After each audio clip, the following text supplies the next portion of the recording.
made two transactions. We acquired Alex Petrovic from Florida in return for the hire of our thirds. That's the condition on the pick, round pick, and Chris Weidman. The second transaction is we traded Drake Caggiula and Jason Garrison to Chicago for defenseman Brandon Manning and Robin Norell, who's playing in Europe. He's a defenseman playing in Sweden right now.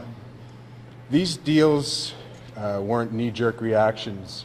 We looked at the last, essentially the last 7 or 8 games since we lost Klefbom and Russell, and we've given up. After following the Colorado game, we gave up 31 goals in 7 games and 1 win. So knowing that, seeing how in the last 2 of the last 3 games we've given up over 40 shots a game, so it was we felt it was imperative that we shore up our defense right now at this critical juncture in the season. Since with the information we know on our injured players, we felt it was time to bring in some established defensemen.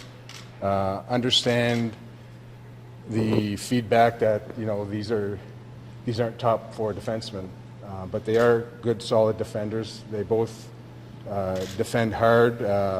They both move well, and it was something we felt we had to do at this point in time. These are 2 players that are going to come in and are going to help our D shore up our D. So that was the rationale behind it. As far as trading a player like Drake Caggiula, he's a player that we signed out of North Dakota as a free agent. He's showing signs of coming around a little bit, but we felt that this was something we had to do, and these were defensemen that we needed, and he had to be in the deal. As far as Manning not playing in Chicago, he was a little bit of a victim of circumstances with respect to the coaching change. With regard to the Manning-Connor stuff, I spoke with Connor last year. We were speaking with Philadelphia on acquiring Brandon Manning, and I pulled Connor aside and I asked him if he had a problem with this, and he said no. He said in fact he thinks the player would help us. So I wanted to make sure last year. I did not speak with Connor this year. I told him in advance that we had made the transaction. I can take some questions now. When you look at Manning specific, what do you see that he's going to do better than what Kevin Gravel brings you? Because if you just look at the depth chart, he's kind of going to be battling him on your left side. Well, that's where I respectfully disagree with you. He's an established player in the NHL. He's a good, solid defender. He can make some offensive plays. So I think from the offensive perspective, you're going to see more. He's played longer in the league, and he's meaner. Kevin's done well for us, and this is about bringing in some players that can help our defense now. And it doesn't mean we're not out of looking for a higher ND. We've dipped into our LTI money. So we've went above and beyond right now. We'll still continue to look. Our owner's given us the ability to dip into the LTI monies, which we have. But I mean, it's a fair question, Jason. But he's got more experience in the league and shown he can do more at this point. That's our evaluation on him. Sorry to interrupt. On the timing of these deals, was there a thought when you had 2 defensemen go down at the same time to getting something done right in that moment, or was it a wait-and-see approach just to see how the rest of the guys reacted, or do these deals just take time to come together? They take time, Brian. They take time. So when Clef went down, it was like, oh boy, we got to get on a horse now, and it takes time. And it's not to say that we weren't fishing in bigger water. The price is in that range. At this point, to what you've seen, I assume it's just to try and bring in that type of impact defenseman. They're not out there right now. They're not out there. They might be out there. They might be out there shortly, but right now it's too early in the season for them to be out there. Peter, most of the offense has revolved around the 3 guys, and obviously Alex Caggiula had a few goals. With the guys currently on the team, where do you see support They scoring. got to pick it up. I mean, there's no question they got to pick it up. And then even Drake hadn't scored in a month. But I like Drake's grit, and I'm not slagging Drake. He's, there are a lot to like about Drake, but other guys have to pick it up without question. In those 7 games, I think we've scored 17 goals, which is about 2.5 goals a game. It's not quite good enough. We're in the bottom quarter of the league in goals scored, but we have to shore up our goals against. What do you think you can get out of Manning that Chicago wasn't? He'd been a healthy scratch a lot and was having trouble getting any sort of traction there. Do you have intel? Is there something there you think you can get more out of? Well, I think I just from 30,000 feet and seeing what's happening there. Once the new coach came in, Dahlstrom played. Okay, rightly or wrongly, that's what happened. Brandon Manning had a good year last year, and he's a third pair D. Okay, he's a third pair D, and he's got an edge. He's got a little bit of offense to his game. He defends well. So that's the book on him, and what makes us think that there's a bit of a change of scenery aspect here, but we felt that he'd help our group. In the negotiations, you mentioned it takes a while to get a trade going.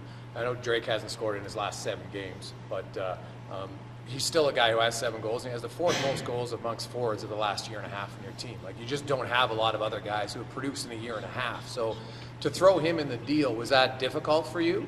Because especially when a guy that you're acquiring, you're adding to your payroll for next year. Anytime you make a trade with a player that you have time for, like Drake, it's difficult. We felt that we wanted to work from the back end out right now with this problem, and we feel that it's incumbent on the other players to continue to pick up the slack. So yeah, it's difficult, Jason, sure, but those numbers are telling. 31 goals against in 7 games, 1 win. But we have to fix that. And knowing what we know about our injured players, injured defensemen, it was time to do something. So does that mean Chris Russell's not that close to coming back? I'm not going to comment on that. He's relatively close. Yeah. Peter, did you talk to Brandon before he got here? And if you did, was he apprehensive about walking into the room? Well, when we made the trade, I talked to him, and I told him what I talked to Connor about. So I'm sure there was some apprehension, but I wanted to lead with that, which is what I did. In the other defensemen you acquired, Petrovic, we've all agreed on the name, but can you just discuss his game and the role you think he can fill, kind of stopgapping here until that comes back? Range, he's got good range. He's got an element of toughness. He's a defender first. That's more or less his game. Do you feel your team, because you mentioned Brandon and Alex both have a little toughness in their game, is your team not tough enough in the defensive zone, specifically in front of the net, and is that why your penalty kill continues to struggle? Define tough. When you defend, it's about closing, right? And you want guys to close and to close hard. And I get the we'd love to have a puck moving defenseman. I get that. And they're, as I've said before, and I'll continue to say, they're hard to find. I feel there's been some growth in Caleb's game. Okay, I feel there's been some growth there. I feel that putting these 2D in our lineup takes some of the pressure off of Darnell.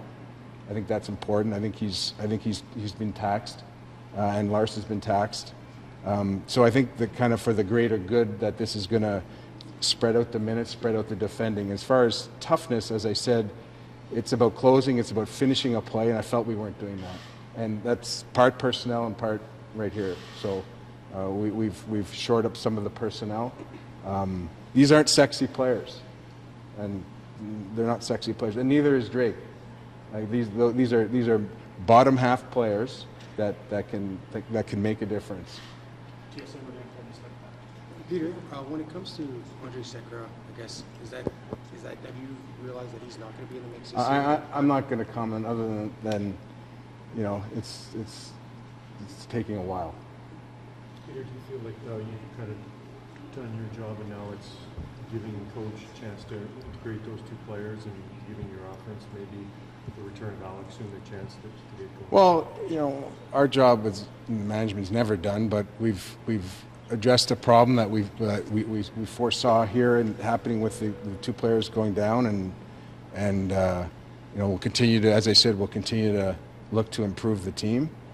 But yeah, I mean, it isn't taking the players off the hook either. So they've got to step up also. Your team went on a pretty good run after you hired Ken, and the losses coincide directly with losing these defensemen. Do you view the turn that the team has taken primarily based on losing those defensemen, or are there signs in other parts of the game that you're concerned about? Like, where do you think this team is at overall outside of these missing defensemen? Well, if you were to ask me that question before the last game, I'd have a different answer. Last game, I was really disappointed in our effort. I do believe that this slide, but for that last game, had a lot to do with personnel and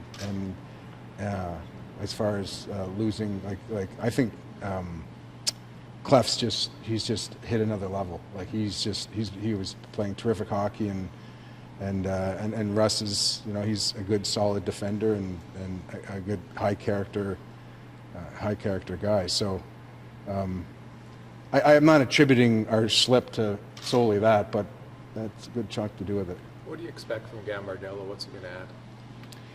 He's had a good year. He's a gritty guy. He's not the prettiest player. He's a really strong stick. I don't know if he's going to play tonight or not. But he very smart. He's really improved his game. He's the leading scorer down there. Very smart, very conscientious, and has like he's a 2.5 skater, what we call, like 2.5 out of 5. But he does have deceptive quickness when there's a loose puck. And lastly, you have two 20-year-old wingers now. It looks to be in your top 9, and neither one's yet found a lot of offensive traction. Peter, when you look at a lot of guys who come in, if they're ready to score right away, they usually score right away, or they're down in the minors. How do you balance that with those two? And do you look at the overall benefit to their growth? If they're not producing here, are they better off if they can produce in the AHL? Yeah, that was a discussion about 2 months ago we had too. They've both acquitted themselves very well in the minors, and we felt it was time to bring them up. And we hope for growth here in good opportunities here. Any concern that with Puljujarvi going so long without really putting up any offense, that this is the idea for this to develop into an offensive player, that hurts his offensive development? Well, but for the last couple of games, I've actually really liked Jesse's game and his development. I thought he's been getting some looks. I think he's making a lot of good decisions. I think I'll put him in the rest of the group the last couple of games. I think that'll come. And I think I just I've seen him down there, and he has to do it up here now. He can do it down there. Peter, is it safe to say that you're looking toward the forward ranks now in terms of augmenting the roster if you have to make another move, or is that? We've got some options. Let's just leave it at that.